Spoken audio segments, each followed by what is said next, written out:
Mr. Gomez, lubos kong ikinalulungkot na kailangan kong sabihin sa iyo to. Ngunit, ang mga resulta ng iyong mga pagsusuri ay nakumpirma na mayroon kang vascular dementia. May taning na rin ang buhay mo. Nakaupo si Justin sa opisina ng doktor na tumingin sa kanya. Kumakabog ang puso niya sa kanyang dibdib. Umaalingaw-ngaw sa kanyang mga tenga ang mga salita ng doktor tulad ng isang malayong bagyo. Walang tigil iyon at nagbababala. Vascular dementia. Parang isang mabigat na angkla iyon na humihila sa kanya pababa sa isang madilim at hindi maarok na bangin. Palagi niyang iniisip na ang sakit ay isang bagay na nangyayari sa ibang tao, ngunit hindi sa kanya. Napalunok si Justin.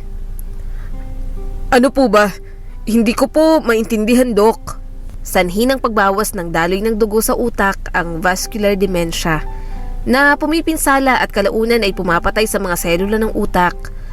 Ang ilang mga taong may vascular dementia ay mayroon ding pinsala sa utak na dulot ng Alzheimer's disease. Mixed dementia naman yon. Kaya pala nakakaramdam si Justin ng mga kakaiba. Bumagal siyang mag-isip. Nahihirapan din siya sa pagpaplano. Nagkaroon siya ng struggle sa pag-intindi at concentration. Akala niya dala lang ng problema. Pero bigla na lang siya nagagalit ng walang dahilan na iniintindi naman palagi ng asawa niyang si Sarah. Sinabi pa kay Justin ang mga maaaring sintomas na maranasan niya. At habang naririnig niya iyon, si Sarah lang ang naiisip niya. Siguradong magiging pabigat lang siya. Alam niyang pagod na itong umintindi sa mga pagkukulang niya. Hindi niya hahayaang gawing miserable ang buhay ng babae na kanyang minamahal. Bumuntong hininga ang doktor. Ang vascular dementia ay isang progresibong kondisyon at dahil sa advanced na yugto ng mga sintomas, kailangan kong maging tapat sa iyo. Terminal na ang kalagayan mo. Umawang ang bibig ni Justin. Terminal? Ibig mong sabihin, mamamatay na ako? Tumango ang doktor. Patuloy na lumalala ang sakit mo at sa huli, hahantong sa iyong pagpanaw. Alam kong napakahirap pakinggan. Naninikip ang dibdib niya. Ako, hindi ko alam kung anong sasabihin ko. Ang hirap tanggapin, Dok. Bumuntong hininga ang doktor. Naiintindihan ko, Mr. Gomez. Mahirap na diagnosis ito para sa inyo. Ngunit gagawin namin ang lahat ng aming makakaya upang matiyak ang iyong kaginhawahan sa natitirang oras mo. Salamat, Dok. Paglabas ni Justin sa opisina ng doktor, isang makapal na ulap ng kalituhan ang bumalot sa kanyang isipan. Naglakad siya ng walang patutunguhan sa mataong mga lansangan. Ang kanyang mga yapak ay umaalingaw-ngaw sa semento. Tila lumabo ang mundo sa paligid niya.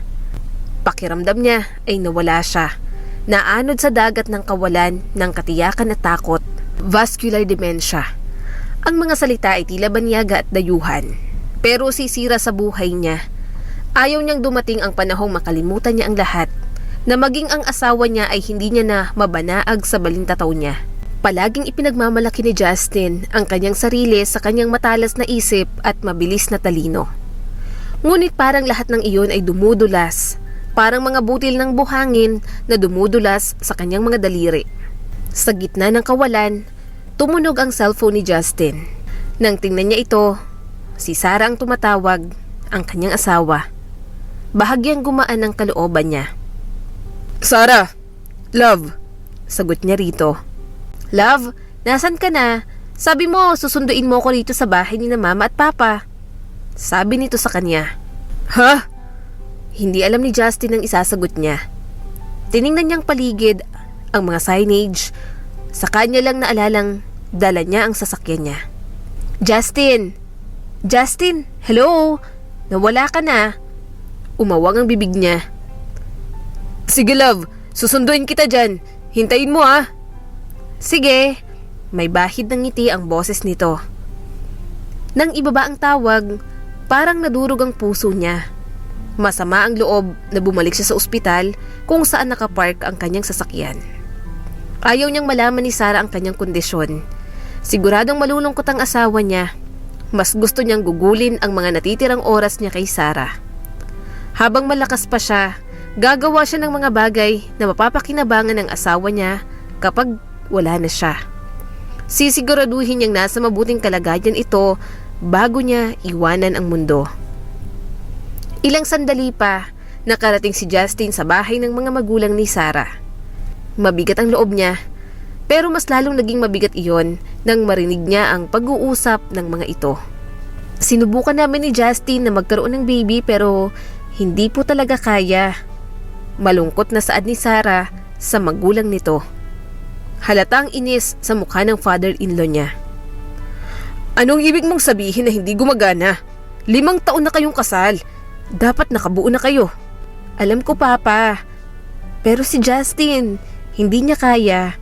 Hindi siya makakagawa ng baby. Paliwanag ni Sarah sa mga ito. Napailing naman ang nanay nito. Bakit ba kasi nag-asawa ka ng baog anak? Paano pagtanda nyo? Wala man lang kayong anak. Hindi ka ba naiinggit sa mga pinsan mo? May mga anak na. Bumuntong hininga si Sarah. Hindi naman po kami nagmamadali, Mama. Hindi naman katanggap-tanggap. Ayusin niyo yan ang asawa mo. Ano ba't ganyan na lang kayo habang buhay? Tanong ng kanyang ama. Hindi naman namin ginusto ni Justin to. Wala siyang kasalanan. Hindi ko rin siya sinisisi kung bakit hindi kami magkaroon ng anak. Kung hindi naman talaga para sa amin ang maging magulang, bakit naman namin pipilitin? Bumaha ang inis sa mukha ng nanay nito. Sino may kasalanan? Nakakahiya, Sarah. Inaasahan namin ang mga apo sa ngayon. Naiintindihan ko po, pero hindi ganoon kadali.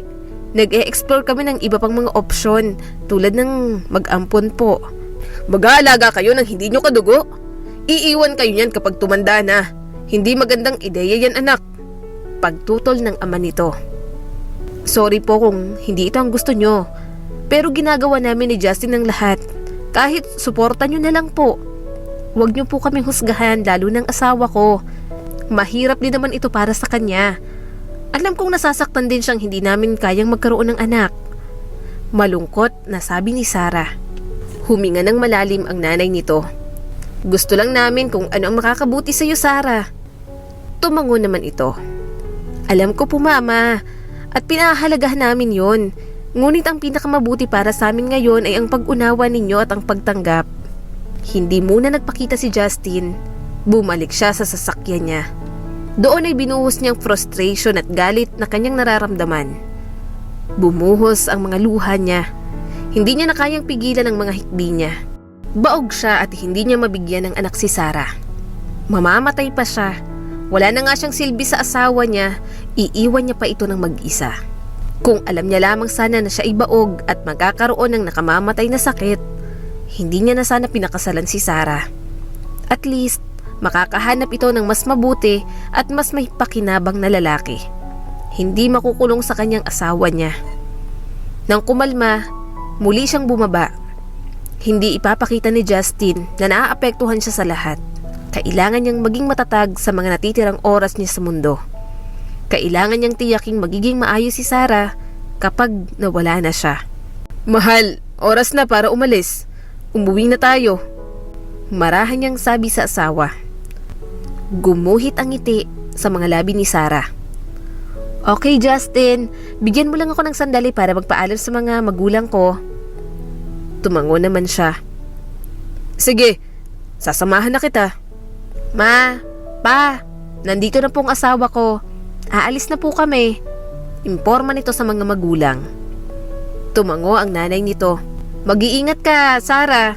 Balik kayo rito, Justin. Salamat po, Mama. Aalis na po kami. Pagdating nila sa bahay, binigyan siya ni Sarah ng matamis na ngiti at halik sa pisngi. Paulit-ulit iyon, kaya mahina siyang tumawa. Kahit ang bigat ng nararamdaman niya, gumagaan kapag kasama niyang babaeng minamahal.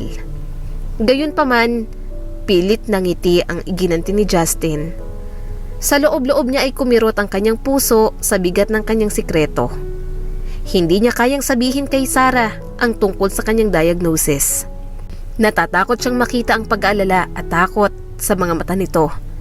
Kaya ibinao niya ang kanyang kalagayan. Ikinulong iyon sa likod ng isang harapan ng huwad na kasiyahan. Ang mga araw ay naging linggo at natagpuan ni Justin ang kanyang sariling nagbabago. Ang dati niyang matalas na pag-iisip Ngayon ay nakaramdam ng ulap at gulo, tulad ng isang malabo na salamin na may magulong imahe ng katotohanan. Pinilit niyang ituon ang pansin sa mga simpleng gawain. Ang kanyang mga iniisip ay walang patutunguhan, parang mga dahong nahuhuli sa banayad na simoy ng hangin. Minsang masigla at matalas ang isip sa trabaho ni Justin, kaya ang biglaang pagbabago niya ay nagpapagulo sa kanyang mga kaibigan at katrabaho, lalo na si Alex. Nahihirapan na siyang mag-concentrate sa mga gawain at tila nakakalimutan ang mahalagang detalye. Kahit na sa mga mahalagang presentasyon, iyon ang napansin ni Alex sa kanya. Isang araw, pagkatapos ng isang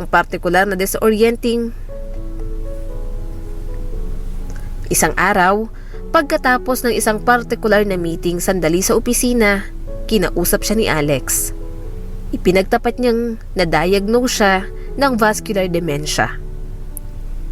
Justin, napansin kong ibang kinikilos mo kanina. Maayos bang lahat? Tanong sa kanya ni Alex. Tumango naman siya. Oo, meron lang akong ibang mga health issues. Bakas ang pag-aalala sa mukha nito. Mga issues sa kalusugan? Anong nangyari? Bumuntong hininga siya. Na-diagnose ako ng vascular dementia at kaunting oras na lang ang mayroon ako dito sa mundo. Umawang ang bibig ni Alex. Mahina siyang tumawa at umiwas ng tingin. Paulit-ulit niyang pinapaalala sa kanyang sarili na mamamatay na siya. Kaya kapag sinasabi niya sa iba, parang wala na lang talaga kay Justin. Ay pare, nalulungkot kong marinig yan. Paano mo kinakaya? Tanong nito sa kanya. Siyempre mahirap. Marami pa akong gustong tuparin para sa aming mag-asawa. Pero sinusubukan kong tanggapin iyon ng paisa-isa. Kasi kung oras ko na, wala na naman akong magagawa roon. Puno ng hinanakit na sabi ni Justin. Tinapik nito ang balikat niya. May magagawa ba ako para tulungan o suportahan ka? Tipid siyang umiti. Huwag mo na lang sabihin sa iba, sa mga katrabaho at mga boss.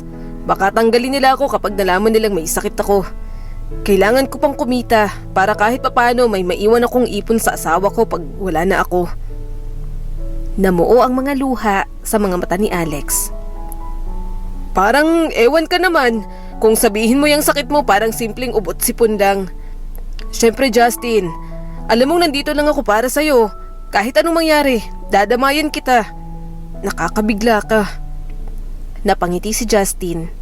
Masaya siyang naging kaibigan niya si Alex. Kahit papaano, nagkaroon siya ng mapagkakatiwalaan niya. Iniisip ko naman na simpleng sakit lang to. Pero alam kong hahantong ako sa kamatayan. Mahinang sabi niya rito. Napailing si Alex. Nasabi mo na ba kay Sarah? Hindi ko sinabi. Ayoko mag-alala siya. Huwag mong sasabihin sa kanya. Namuo ang luha sa mga mata ni Justin habang nagsusumamo kay Alex na ilihim ang impormasyong iyon, lalo na sa kanyang pinakamamahal na asawa. Pero asawa mo siya. May karapatan siyang malaman. Saad pa ng lalaki. Tumango naman si Justin.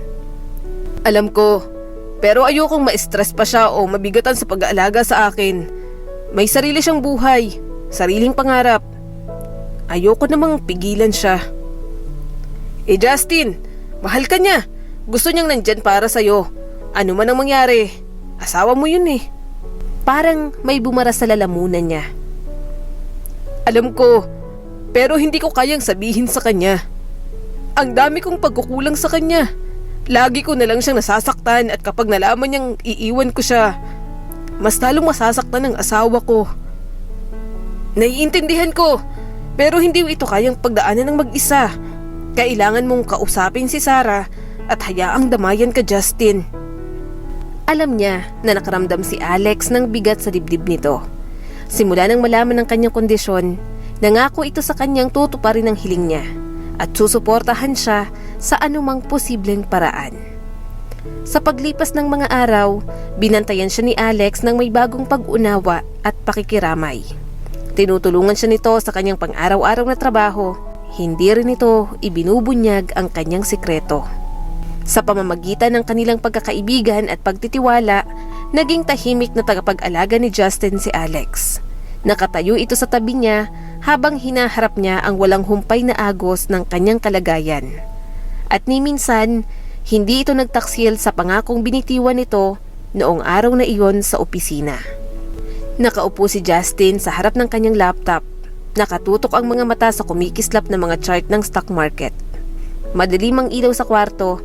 Ang tanging pinagmumula ng liwanag ay ang liwanag mula sa screen na nasa harapan niya. Gusto niyang nasa plano ang lahat. Nais niya ng financial security at stability para sa asawa niya. Iyon lang ang tanging maiiwan niya kay Sarah na kaya niya. Sa loob ng maraming buwan, lihim siyang nakipaglaban sa mga nakakapanghinang epekto ng vascular dementia. Binigyan siya ng mga doktor ng timeline. Isang malungkot na paalala na ang kanyang mga araw ay bilang na sa mundo. Ngunit sa halip na magpadala sa awa sa sarili, nagpa siya si Justin na tanggapin ang mga bagay sa kanyang sariling mga kamay. Alam niyang kailangan niyang gumawa ng paraan para maging stable si Sarah.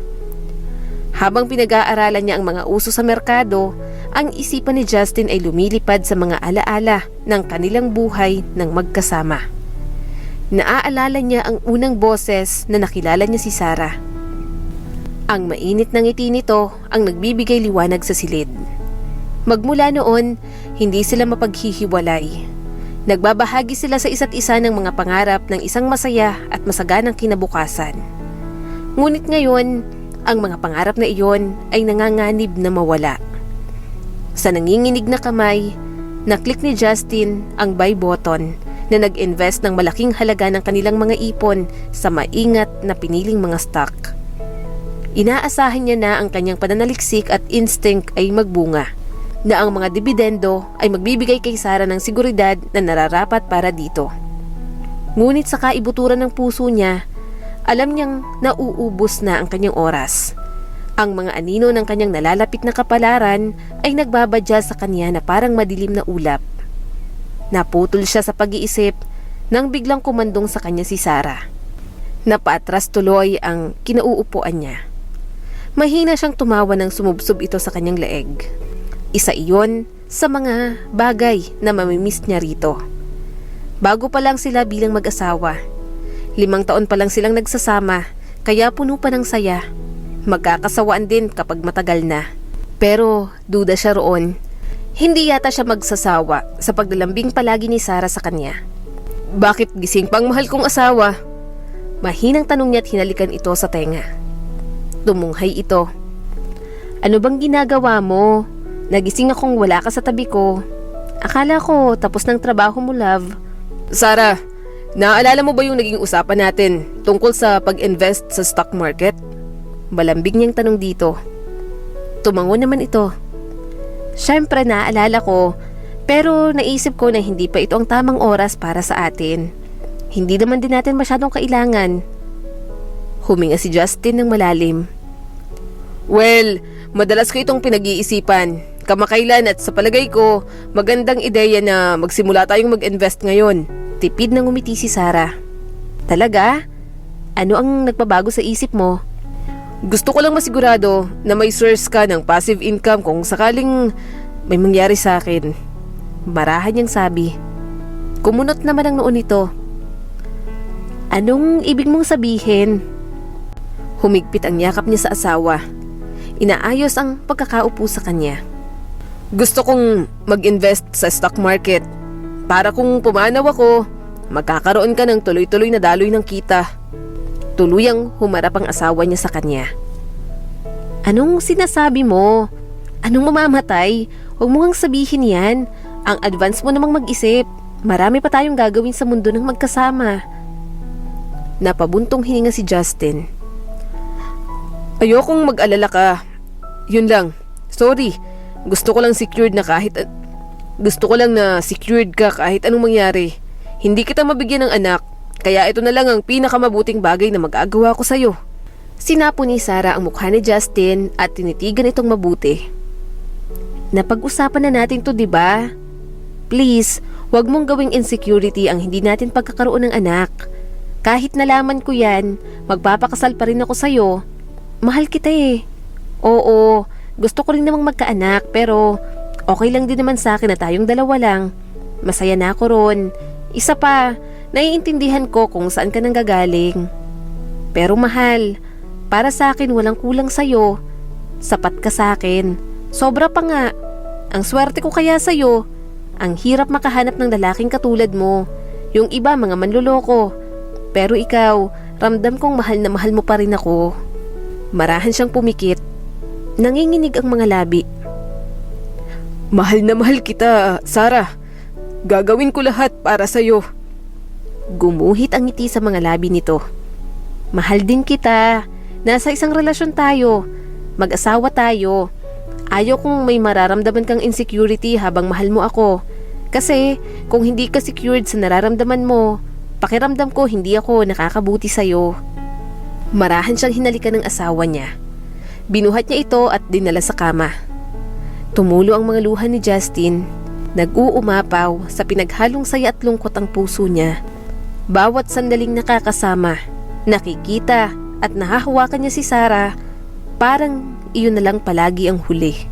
Anong balak mo, Justin? Hindi mo naman yan habang buhay may tatago sa asawa mo. Yon ang sabi ni Alex sa kanya.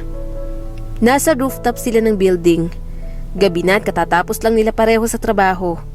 Nandun lang sila, pinagmamasdan ng city lights habang umiinom ng kape. Hindi ko kayang aminin. Natatakot ako. Masasaktan yun. Saad niya rito. Napailing si Alex. Malalaman niya rin yun. Kahit kailan mo sabihin, masasaktan pa rin siya. Ito ang katotohanan. Kailangan mong sabihin sa kanya. Kailangan mo siya. Nangilid ang mga luha ni Justin. Hindi ko na talaga alam ang gagawin ko. Ang dami kong pagkukulang sa kanya. Hindi dapat ako ang pinakasalan niya. Baog ako. Hindi ko siya mabigyan ng anak. Tapos may sakit pa akong ganito. Iiwan ko lang siya. Mamamatay ako. Ano yun? Dumaan lang ako sa buhay niya. Lumingon sa kanya si Alex. Sorry sa itatanong ko. Pero kung wala ka na rito, payag ka bang magkaroon ng bagong asawa si Sarah? Umigting ang panga niya. Hindi. Mumultuhin ko. Mahina itong tumawa at uminom ng kape. Parang kahit ako, hindi ko kayang mag-asawa ng ibang asawa ko. Tapos, kalalakihan ng mga anak ko. Tapos ano, ibang lalaki ng kamumulatan ng pamilya ko. Tipid siyang napangiti. Iniisip pa lang din ni Justin iyon, parang maaga siyang mamamatay sa sobrang lungkot at sakit. Hindi niya rin kaya yun. Pero, hindi ko kayang maging makasarili. Bata pa si Sarah. Gusto kong magsimula siya ng bagong buhay kapag nawala ako. Ayokong maiwan siyang mag-isa. Hindi ko gustong magpakalugmok siya sa pagkawala ko. Puno ng sinseridad na sabi niya rito. Napailing naman si Alex. Iba ka talaga. Namamangha ako minsan kung papaano ka mag-isip. Gusto ko lang masigurado na bago ako mawala, sa mabuti siyang lalaki mapupunta. Yung sure akong mamahalin, aalagaan at bibigyan siya ng bago at isang masayang pamilya. Ngumiwi si Alex. Ano yun? Asawa mo si Sarah, tapos itutulak mo lang sa ibang lalaki? Hindi sumagot si Justin. Tumingala siya sa kalangitan. Iniisip niyang kapag namatay kaya siya, magiging isang bituin na lang ba siyang tatanawin ni Sarah? Kahit masakit, itutulak niya papalayo sa kanyang babae. Gusto niyang makahanap ito ng iba. Mag-asawa sila, pero alam niya sa sarili niyang hindi niya na magagampanan iyon. At magiging kasiyahan niyang mapunta sa mas maayos at mas mabuting lalaki si Sarah. Lumipas ang mga araw, linggo at buwan, kahit sa sarili niya, napapansin niya na ang mga pagbabago. Madalas siyang makalimot. Minsan ay parang wala siya sa sarili. Kung wala si Alex sa tabi niya na alam ang kalagayan niya, baka may nangyari ng masama sa kanya. Noong isang araw nga lang, muntik pang mabangga si Justin. Nangingilid ang mga luha ni Alex habang nakatingin sa kanya. Pare, utang na loob. Wala ako palagi sa tabi mo. Mag-ingat ka naman. Mamamatay ako sa pag-alala sa'yo. Pasensya na. Napailing ito. Sabihin mo na kay Sarah ang lahat. Hindi mo dapat dinadala ng mag-isa tong sakit na to. O siya't dito ka lang. Mag-order ako ng pagkain para sa atin. Anong gusto mo? Suminghap si Justin. Kahit ano na lang. Nang pumunta sa counter ang kaibigan niya, mariin siyang pumikit. Iyon ang kinakatakot niya, ang maging pabigat sa ibang tao. Mas lalong ayaw niyang maging pabigat kay Sarah. Ang dami niya ng pagkukulang rito. Sa paglingon ni Justin sa glass wall, nasumpungan ng mga mata niya ang ex-boyfriend ni Sarah na si Allen. Dating best friend ng asawa niyang lalaki at kalaunan ay naging boyfriend din ito. Alam niyang mahal nito si Sarah, pero mas pinili ang career kaya nakipaghiwalay ang asawa niya noon. Gustong makipagbalikan pero siya na ang pinili ni Sarah. Balita niya, wala pang asawa si Allen at kauuwi lang din ito galing sa Dubai. Mabilis siyang tumayo. Lumabas siya ng shop. Kailangan niya itong makausap. Walang closure na nangyari sa dalawa. Allen! Humarap sa kanyang lalaking pasakay na sana sa sasakyan nito. Oh, Justin! Huminga siya ng malalim. Pwede ba kitang makausap? Umigting ang panga nito. Para saan pa?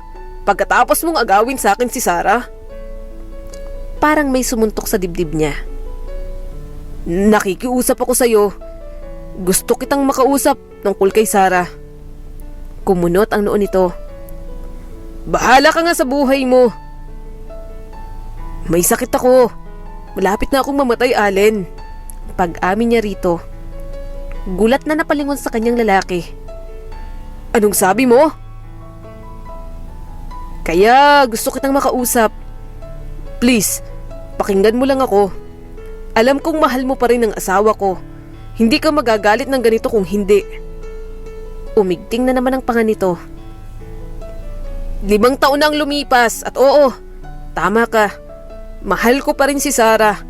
Pero tinanggap ko pa rin na hindi na ako ang mahal niya. Gusto kong iwan si Sarah sa lalaking nagmamahal sa kanya. Kaunti na lang ang oras ko sa mundo. Kilala kita. Alam kong mamahalin mo siya. Puno ng pagsusumamong sabi ni Justin. Nababaliw ka na ba? Itutulak mo sa akin ang asawa mo? Alam ba ni Sarah to? Bahala kayo sa buhay ninyo. Iyon ang mga iniwang salita ni Allen bago sumakay sa sasakyan nito. Hinawakan ni Alex ang braso niya na sumunod na pala sa kanya. Justin, ano bang iniisip mo? Itinutulak mong asawa mo sa ibang lalaki dahil lang sa mamamatay ka? Ayoko lang maging mag-isa siya kapag nawala na ako. Desperado niyang sabi. Napailing si Alex. Hindi yan ang desisyon mo. Si Sarah dapat ang nagdesisyon. Isa pa, anong naisip mo at gusto mong makasama ang ibang lalaki ng asawa mo? Para mo siyang iniinsulto sa ginagawa mo. Asawa mo yon tapos itutulak mo sa iba. Nangilid ang mga luha ni Justin. Ayoko lang mag-isa siya. Anong gagawin ko? Kahit anak, hindi ko mabigyan. Kung magmamahal siya ulit ng iba, magiging masaya ako para sa kanya. Pero pare, hindi siya nag-iisa. Nasa kanya ka pa. Nandito ka pa. At isang hangal na ideya ang pagtulak sa kanya patungo sa ibang lalaki. Mariing saad ni Alex. Gusto ko lang maging masaya siya. Naluluhang sambit naman ni Justin. Hinawakan nito ang mga balikat niya. At papaano naman ang kaligayahan niya? Tinanong mo ba siya kung ano ang mararamdaman niya tungkol dito? Naisip mo ba kung papaano ito makakaapekto sa kanya? Iniisip mo lang ang sarili mong insecurities.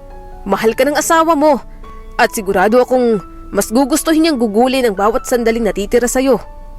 Please, alam kong mahirap para sa'yo pero isipin mo ang sarili mo. Mahalin mo. Maging masaya ka. Iyon dapat ang ipabaon mo sa asawa mo at hindi itong maghahanap ka ng dahilan para kamuhian ka niya. Tuluyang tumulo ang mga luha ni Justin. Hindi ko na alam ang gagawin ko. Niyakap siya ng kanyang kaibigan. Yan ang tamang gawin, Justin. Huwag mong hayaang sirain ka ng takot mong maiwang mag-isa si Sarah kapag wala ka na. Pahalagahan mo na lang ang bawat sandali na magkasama kayo. Tama na, Justin.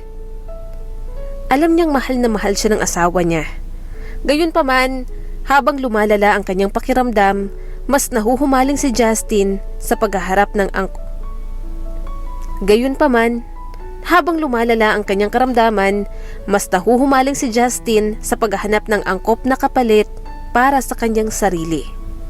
Nagsimula siyang gumugol ng hindi mabilang na oras sa paghahanap ng lalaking mabait, mapagmahal at kayang mag-aalaga kay Sarah kapag nawala na siya. Sinimulan niyang mag-set up ng mga dating profile para kay Sarah. Umaasa na makakahanap siya ng taong magpapasaya sa asawa niya. Pero sa lahat ng yun, si Allen lang talaga ang nakikita niyang pwedeng makasama nito hanggang sa pagtanda. Lumipas ang mga araw, unti-unti nang napapansin ang sakit niya. Naging dahilan na rin iyon para matanggal siya sa trabaho, na hindi niya alam kung papaano niya iyon sasabihin sa asawa niya. Isang gabi, habang nagluluto siya ng hapunan nila, pumasok sa kusina si Sarah. Napakunot ang noo niya. Bakas ang galit sa mukha nito. "Justin, kailangan nating mag-usap." Mariing saad ni Sarah. Bumaha ang gulat sa mukha niya. Tungkol saan? "Nalaman ko na tinutulak mo ko sa ex-boyfriend ko." Sagot naman nito. Umiwas siya ng tingin. Anong pinagsasasabi mo? Bumaha ang frustration sa mukha ni Sarah. "Huwag kang magsinungaling sa akin, Justin. Nakita ko ang mga text messages sa pagitan ninyo ni Allen." "Talaga? Sinet up mo ko ng date sa kanya? Ako na asawa mo?" Sorry. Napailing si Sarah. "Bakit mo ginagawa to? Anong dahilan mo para itulak ako kay Allen? Ano? Dahil hindi mo ako mabigyan ng anak? Dahil hindi mo na ako mahal?" Tumulo ang mga luha ni Justin. Hindi ganun yun, Sarah. Mahal kita. Ano?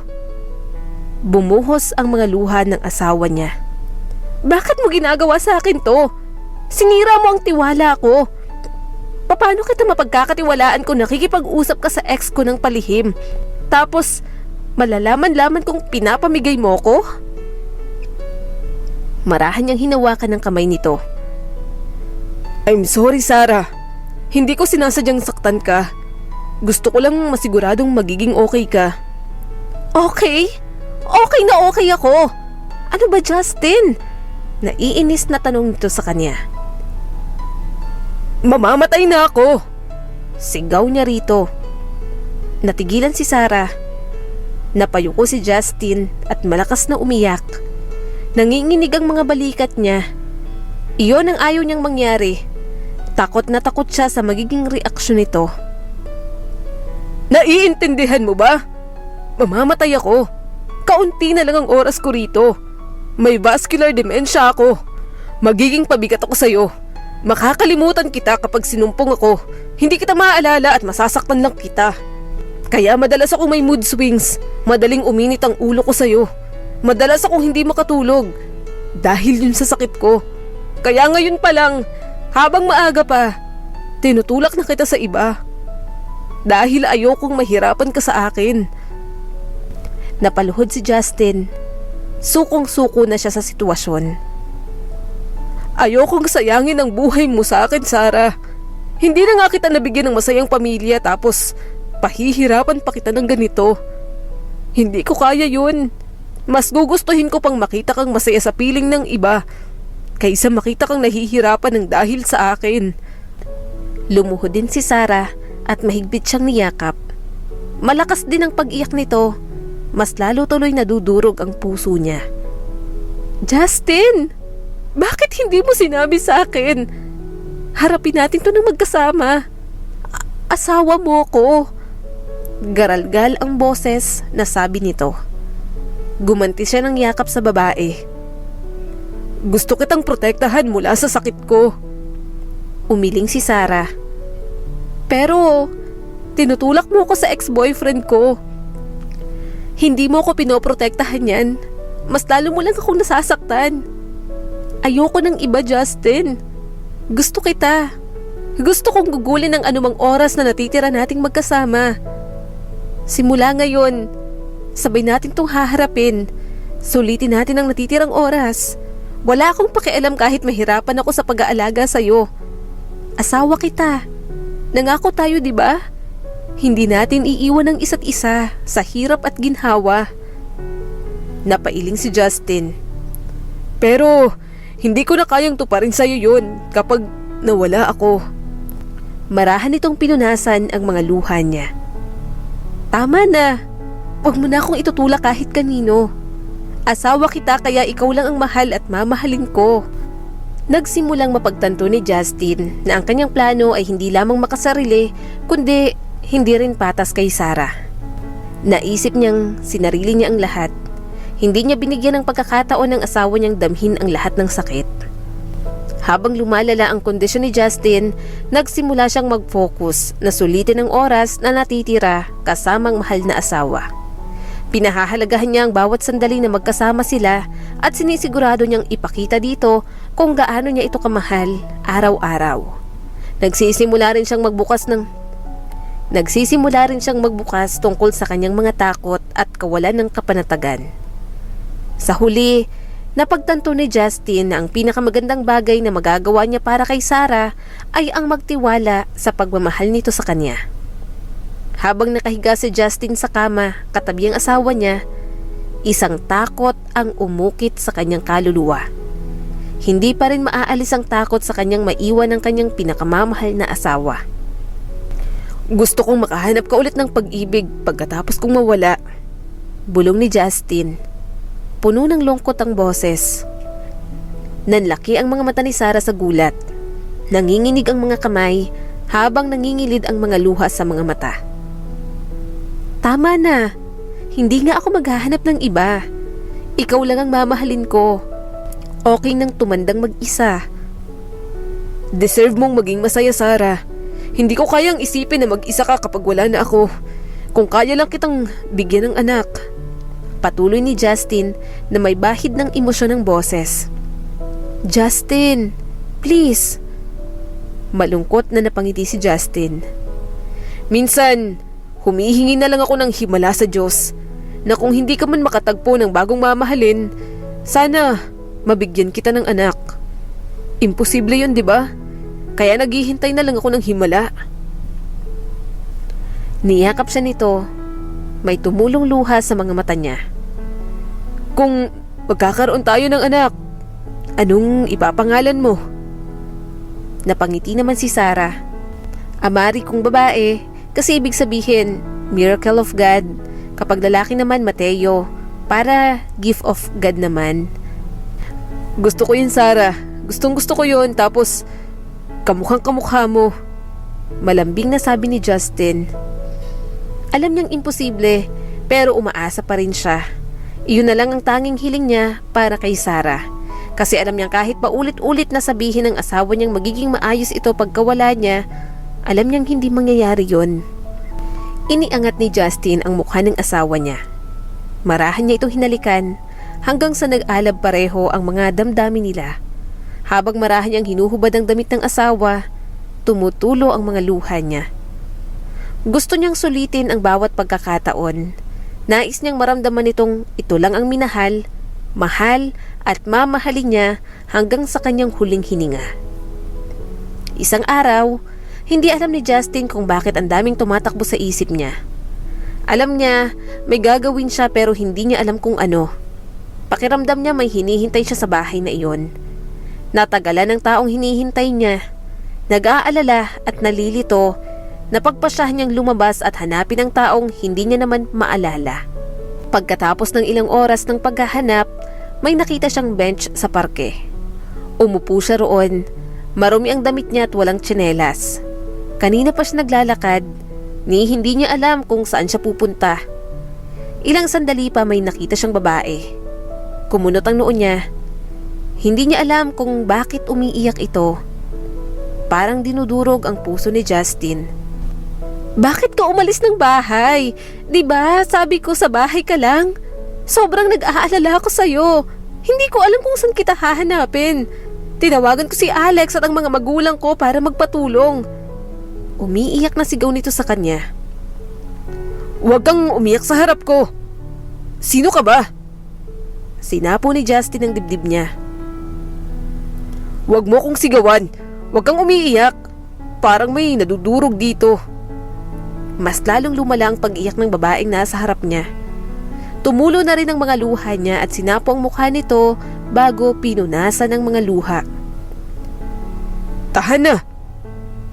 Justin! Ako to, si Sarah. Kilala mo ba kung sino ako sa buhay mo? Tanong nito, sinusubukang pakalmahin ang sarili. Tumingin ng mariin si Justin sa asawa niya. Halata ang pagkalito sa kanyang mga mata. Hindi na niya ito maalala o kung ano paman. Pero nadudurog ang puso niya sa sakit. Ako ang asawa mo, Justin. 5 taon na tayong kasal. Ngayon ang anibersaryo ng kasal natin. Sabi nito habang umiiyak. Lumiwanag ang mukha ni Justin sa pag-unawa. Maaaring wala na siyang ibang maalala, ngunit alam niya kung gaano ka-espesyal ang kanilang anibersaryo. Oo nga. Anniversary namin ngayon. Lumabas ako. Bibili ako ng bulaklak para kay Sarah. Kaya lang wala akong makita. Siguradong magtatampo yun. Marahang saad ni Justin. Mas lalong umiyak ang babaeng nasa harap niya. Umuwi na tayo. Hindi magtatampo si Sarah sa'yo. Mahal na mahal ka niya. Maiintindihan niya yon. Magkahawak kamay silang naglakad. Ginabayan siya nito pa uwi. Nang makarating sila sa bahay, nagsindi si Sarah ng kandila at nagpatugtog ng musika. Magkasama silang sumayaw sa kanilang sala tulad ng ginagawa nila noong araw ng kanilang kasal. Maaaring hindi maalala ni Justin ang mga detalye. Ngunit alam niyang sinasayaw niya ang pag-ibig sa kanyang buhay. At iyon ang mahalaga. Marahan niyang niyakap si Sarah. Mahal na mahal kita, Sarah. Happy anniversary. Huminga ng malalim si Sarah. Pinagmasdan niyang matulog ang asawa niyang si Justin. Ang kanilang kwento ng pag-iibigan ay punong-puno ng mga tawanan. Pero puro sakit at kapighatian na lang ang nararamdaman niya. Sa paglipas ng panahon, isang anino ang gumapang sa kanilang perpektong kaligayahan. Si Justin, na dating isang masiglang lalaki, ibang-iba na. Madalas itong makalimot at palaging umiinit ang ulo sa kanya. Naiintindihan niya iyon, mahal niya ang asawa niya, kaya uunawain niya iyon hanggat kaya niya. Kinabukasan, nagising siyang wala sa tabi niya si Justin. Nataranta siya kaagad. Mabilis siyang lumabas mula sa kwarto at bumaba. Nakahinga siya ng maluwag nang maabutan ng asawa niyang nasa kusina. Yun nga lang, naagaw agad ang atensyon niya nang makitang nasusunog na ang lutuan nila roon. Justin! Umalis ka dyan! Sigaw niya at kumuha agad ng basang tela para ipangtakip sa nasusunog na niluluto nito. Marahang lumingon sa kanya si Justin. Halatang gulong-gulo sa nangyayari. Love, anong ginagawa mo? Nakatayo ka sa kusina na nakabukas ang kalan at may usok sa lahat ng dako. Ayos ka lang ba? Nag-aalalang tanong ni Sarah. Mukhang naguguluhan pa rin si Justin. Ewan ko ba? Hindi ko na matandaan ang ginawa ko. Bumuntong hininga ito. Okay lang, tulungan na kita. May demensya ka, 'di ba? Napag-usapan na natin ito sa doktor. Naaalala mo? Bakas ang frustration sa mukha ni Justin. Demensya? Wala ako niyan. Ikaw, love, buksan natin to at makalanghap ng sariwang hangin. Mahinahong sabi ng babae at binuksan ang bintana. Umiling si Justin. Hindi ko maintindihan. Bakit ako nasa kusina? Ano ang sinusubukan kong gawin? Malumanay siyang sumagot. Sinusubukan mong gumawa ng almusal, pero okay lang, gagawin ko para sa'yo. Umupo ka lang at magpahinga. Ako na lang ang magluluto, ha? Napabuntong hininga ito. Pasensya na, hindi ko intensyon na manggulo. Nakakainis lang na hindi ko maalala ang mga bagay-bagay. Alam ko, pero hindi mo kasalanan. Malalampasan natin ito ng magkasama, okay? Lagi akong nandito para tulungan ka. Salamat, love. Hindi ko alam kung anong gagawin ko kung wala ka. Niyakap niyang asawa niya. Ganyan talagang mag-asawa. Lumayo agad si Justin sa kanya. Asawa? Sino ka? Asawa kita? Napabuntong hininga na lamang si Sarah. Nangingilid agad ang mga luha niya. Hinatid niya na lang muna ito sa sala. Ilang sandali pa, may kumatok sa pinto ng apartment nila. Bumungad sa kanya ang mga magulang niya. "Ano, kumusta ka dyan at ang asawa mo?" tanong ng mama niya. "Ayos naman po." Sabay-sabay silang pumasok, pero natigilan silang lahat nang makita si Justin. Nawala na naman sa sariling isip ang asawa niya. Kitang-kita ni Sarah ang umaagos na ihi ni Justin sa shorts nito pababa sa sahig. Sumugod agad siya sa tabi nito habang lumuluha at bumulong. Tinakpan niya agad ito ng bagong laban niyang kumot. "Halika, please, sa banyo ka na umihi." Nagmura ang papa niya. Sarah! Ano ba naman yung asawa mo? Kumislap ang mga luha sa mata ni Justin. Sorry. Napasinghap naman ang nanay ni Sarah. Nababalot ng disgusto ang mukha ng kanyang ama. Ang hiya ay tumagos sa silid na parang lason na nabahira ng nakakalason na haplos sa mga dingding. Hindi niya na talaga alam kung ano ang gagawin. Sarah, iwan mo na yung asawa mo. Hindi ka namin pinalaki ng ganyan para lang maging taga-alaga ng lalaking yan. Mariing sabi ng papa niya. Hinarap niya ang mga magulang niya. "Please, umuwi na muna kayo. Kaya ko to. Isa pa, aalagaan ko siya dahil asawa ko siya. Hindi ako aalis dito. Hindi ko siya iiwan. Sana maintindihan niyo yon." Lumapit ang nanay niya sa kanya. Mahigpit siya nitong niyakap. "Hindi ko alam kung gaano kasakit ang pinagdadaanan mo, pero magpakatatag ka, anak." Hindi napigilan ni Sarah ang humikbi. Pagod na siya, pero hindi niya magawang sukuan si Justin. Yun na lang ang mga natitirang araw sa buhay nito at gusto niyang makasama pa ito at magbaon ng mas magagandang alaala kaysa sa mga nangyayari ngayon.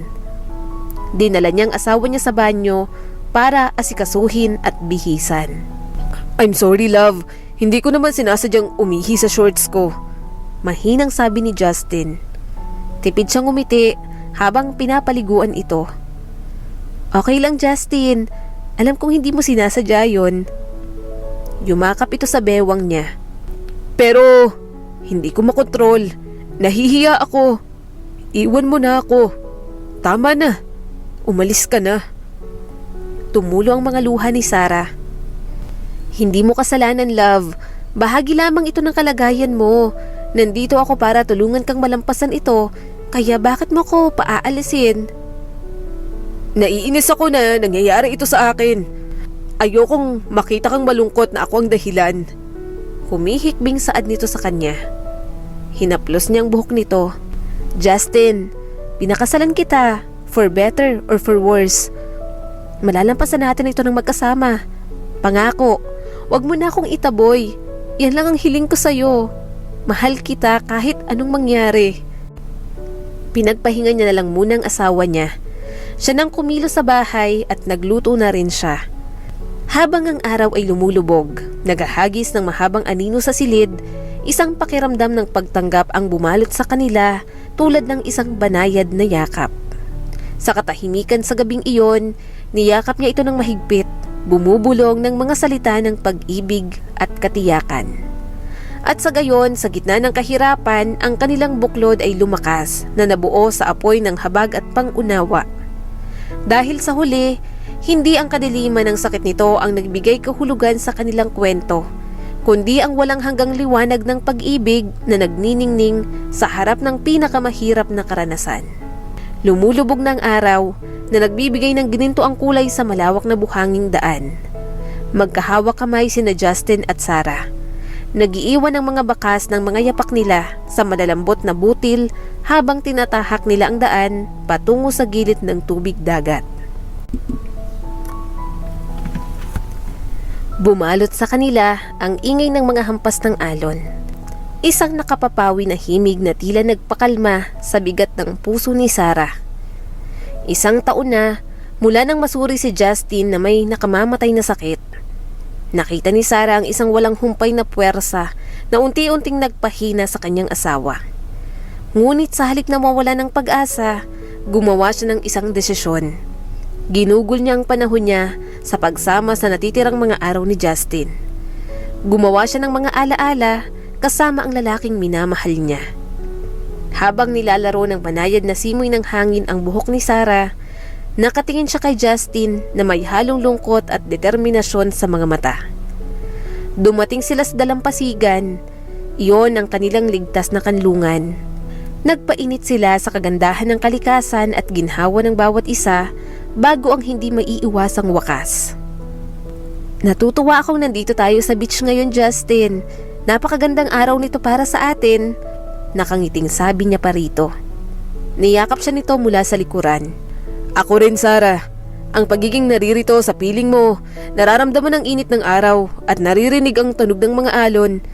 Ito ang perpektong paraan upang gugulin ang mga huling araw kong magkasama tayo. Huminga siya ng malalim. Huwag mong sabihin yan, Justin. May oras pa tayo. Huwag ka nang mag-isip ng mga negatibong bagay. Marahan itong hinalikan ng buhok niya. Pero pakiramdam ko, nanghihina ang katawan ko araw-araw. Ayokong iwan ka pero kailangan kong harapin ang katotohanan. Tumulo ang mga luha niya. Alam ko at mananatili ako sa tabi mo sa bawat hakbang hanggang sa dulo. Mahal kita. I'm sorry. Hindi ko na ibigay sa iyo ang kinabukasang plinano natin. Nais kong tumandang kasama ka. Magsimula ng pamilya at maglakbay sa mundo. Hinaplos ni Sarah ang mga braso nitong nakayakap sa kanya. Napakarami mong naibigay sa akin, Justin. Ang mga alaala natin, ang pagmamahalan na ating pinagsaluhan. Tunay na mahalaga sa akin ang lahat ng yon. Hinaplos nito ang wedding ring na nasa daliri niya. Nagpapasalamat ako sa bawat sandali na magkasama tayo. At hindi ko nais na gugulin ang aking mga huling araw sa ibang lugar kundi dito. Kasama ka. Marahan siyang tumango. Sulitin natin ang oras nating magkasama. Magtayo tayo ng sandcastle, lumangoy at panoorin ang paglubog ng araw. Gumawa tayo ng mga bagong alaala. Mahal kita, Sarah. Halos panalangin bulong nito sa kanya. Napapikit siya. Mahal din kita, Justin. Lagi at magpakailanman. Tahimik silang naglakad. Ang tanging ingay sa kanilang paligid ay ang mga sigal na umaalingaw-ngaw sa itaas at ang malayong tawanan ng mga batang naglalaro sa surf. Sa wakas, nakarating sila sa isang liblib na lugar kung saan makikita pa nila ang paglubog ng araw. Naglatag si Sarah ng kumot at umupo sila para panoorin ang nakakabighaning display sa harap nila. Nang mawala ang araw, lumingon si Justin kay Sarah. Ang mga mata nito ay kumikislap. Hindi ako natatakot sa susunod na mangyayari. Bulong nito, halos hindi humihinga ang boses. Dahil nagkaroon ako ng pribilehiyong mahalin ka sa buhay na to, Sarah. Nangingilid ang mga luha sa mga mata ni Sarah. Ibinao niyang mukha sa dibdib ni Justin. Nilanghap niyang halimuyak ng asin at buhangin na dumikit sa balat ng asawa niya. Nanatili silang ganoon para sa kung ano ang pakiramdam ng isang walang hanggan. Nawala sila sa kanilang sariling pribadong mundo. Ang pagpatak ng oras ay tila bumagal. Nagdilim ang langit at nagsimulang kumislap ang mga bituin sa itaas. Lumipat si Sarah, nakasandal sa dibdib ni Justin habang nakayakap ito sa kanya. Kinukulong siya sa init at pagmamahal. Sa sandaling iyon, hindi mahalaga na ang kanilang oras na magkasama ay limitado. Ang mahalaga lang ay ang kasalukuyang sandali ng pagbabahagi ng pagmamahal at debosyon. Sarah, gusto ko lang malaman mo kung gaano kita kamahal. Ikaw ang lahat sa akin. Malambing na sabi ni Justin. Mahina siyang tumawa. Palagi mong pinaparamdam sa aking mahal mo ko kahit hindi mo sabihin. Huminga ito ng malalim. Siguro, kaya hinayaan ng Diyos na ako ang mauna sa'yo kasi alam niyang hindi ko kakayanin kapag ikaw ang nauna sa ating dalawa. Hindi ko maisip ang buhay ko na wala ka sa tabi ko. Ginagawa mong mas maliwanag at puno ng kagalakan ng bawat araw. Tipid siyang napangiti. At ganon din naman ang ginagawa mo sa akin. Laking pasasalamat ko na ikaw ang naging asawa ko. Alam kong may mga ups and downs tayo, pero sa lahat ng ito, hindi natitinag ang pagmamahal ko sa'yo. Mamahalin kita palagi, Sarah. Gusto ko lang malaman mo na kahit wala na ako, lagi mo akong kasama at babantayan kita. At magiging masaya ako na malaman na patuloy kang nabubuhay sa buhay mo. At sana makahanap ka ulit ng kaligayahan. Pumikit siya ng marahan. Ipinapangako ko na laging pahahalagahan ng ating mga alaala at mabubuhay ng may galak. Sa paglipas ng gabi, pinag-uusapan nila ang tungkol sa mga pangarap at pag-asa. At sa tahimik na himbing ng yakap ng karagatan, nakatagpo sila ng aliw sa kaalaman na ang kanilang pag-iibigan ay magtitiis, na lumalampas sa mga hangganan ng panahon at espasyo. Habang sumilip ang unang liwanag ng bukang liwayway sa karagatan, nakaupo pa rin si Sarah at Justin sa tahimik na lugar na iyon. Ang kanilang mga kaluluwa ay pinag-ugnay ng pag-ibig at pagtanggap. At sa pagsikat ng bagong araw, alam nilang kahit anong mangyari, mananatili ang mga alaala nila sa kanilang mga puso. Umalingaw-ngaw sa pasilyo ng ospital ang tunog ng mga yapak ni Sarah. Nagliliwanag sa kanyang maputla, puno ng luha na mukha ang mga fluorescent na ilaw. Napakapit siya ng mahigpit sa manggas ng long sleeves niya. Tumitibok ang kanyang puso ng magkahalong pangamba at pag-asa. Ipinatawag siya ng doktor upang pag-usapan ang kalagayan ng kanyang asawa, ang kalagayan ni Justin. Ang bigat sa hangin ay nagpapahiwatig na ang balita ay hindi maganda. Nang pumasok siya sa loob, bumagsak ang mata ni Sarah sa mataimtim na ekspresyon sa mukha ng doktor. Ang mga salita ng doktor ay nagpaguho sa mundo ni Sarah sa 1,000,000 piraso. I'm sorry to tell you this, pero ang asawa mong si Justin, pumanaw na. Bumuhos agad ang mga luha niya. Hindi yan totoo. Hindi siya pwedeng mawala. Umiling ang doktor. I'm afraid it's true. We did everything we could, but he didn't make it. Parang umikot ang mundo kay Sarah. Ang lalaking pinahahalagahan at minamahal niya ay nabasag na ngayon sa 1,000,000 hindi na maibabalik na mga piraso. Si Justin, ang kanyang bato, ang kanyang angkla, ang kanyang asawa, ay tuluyang wala na. Durog na durog ang puso ni Sarah habang nakatingin sa walang buhay na anyo ng kanyang pinakamamahal na lalaki. Naramdaman niyang may sumigaw sa loob niya. Nagbabantang sisirain siya mula sa loob palabas. Dala niya ang lahat ng sakit at dalamhati ng isang pusong parang napunit. Justin! Gumising ka! Please! Hindi ko kaya! Huwag mo akong iwan ng ganito! Malayang tumulo ngayon ang mga luha ni Sarah na parang ilog ng kalungkutan. Napakapit siya sa malamig na katawan ni Justin. Paulit-ulit niyang ibinubulong ang pangalan nito. Isang desperadong pagsusumamo sa kalawakan na baligtarin ng malupit na kapalaran. Ngunit nanatiling tahimik ang kalawakan.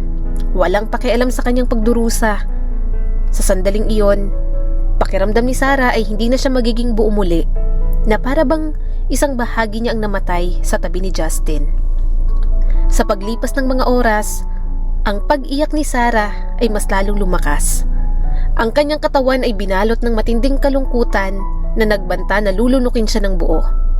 Ilang sandali pa, hindi na kaya ng kanyang puso ang bigat ng kanyang kalungkutan.